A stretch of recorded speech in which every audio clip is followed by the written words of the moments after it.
साथियों, एक समय था जब खेल जगत में भारत की पहचान केवल एक दो खेलों के भरोसे टिकी थी। इसका नतीजा ये हुआ कि जो खेल देश के गौरव और पहचान से जुड़े थे उन्हें भी भुला दिया गया।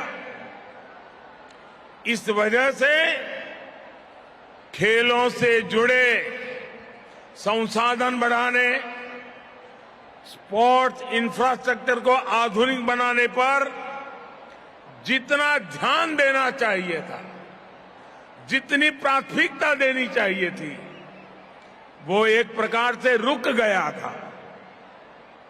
इतना ही नहीं,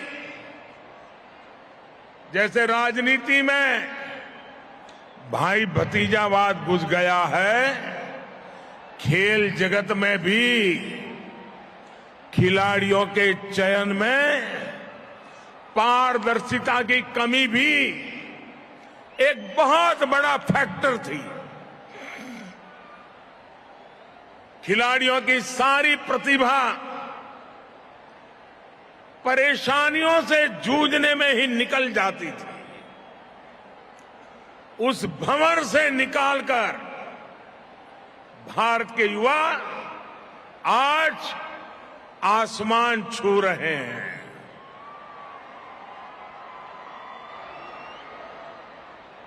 गोल्ड और सिल्वर की चमक देश के आत्मविश्वास को भी चमका भी रही है और चमत्कार का अनुभव भी करा रही है।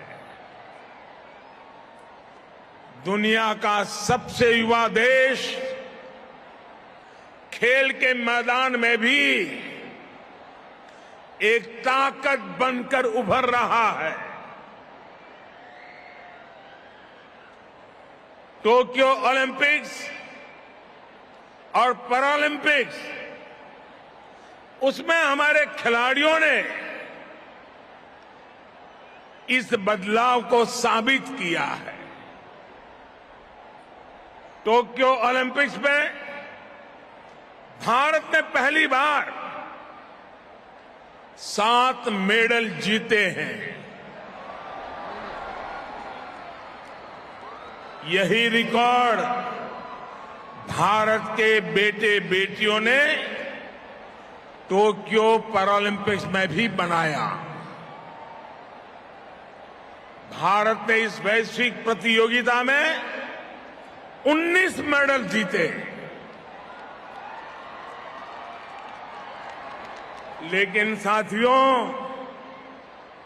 ये तो शुरुआत है। न हिंदुस्तान रुकने वाला है, न हिंदुस्तान थकने वाला है।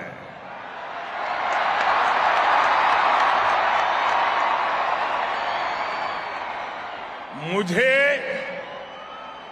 मेरे देश की युवा शक्ति पर भरोसा है। मुझे मेरे देश के युवा खिलाड़ियों की तपस्या पर भरोसा है। मुझे मेरे देश के युवा खिलाड़ियों के सपने, संकल्प और समर्पण पर भरोसा है। और इसलिए आज मैं लाखों युवाओं के सामने हिम्मत के साथ कह सकता हूं कि भारत की युवा शक्ति इसे बहुत आगे लेकर जाएगी।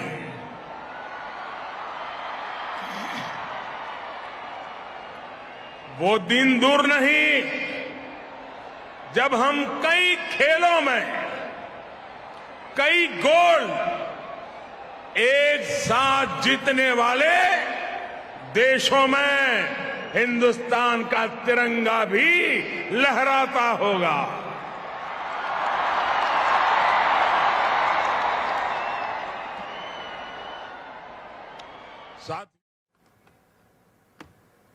तो अहमदाबाद से प्रधानमंत्री नरेंद्र मोदी को आप देख रहे हैं और यहाँ पर खेल महाकुंभ को वो संबोधित कर रहे थे, उसका उद्घाटन उन्होंने किया है और ये सीधी तस्वीरें इस वक्त आपके सामने एबीपी न्यूज रख रहा था।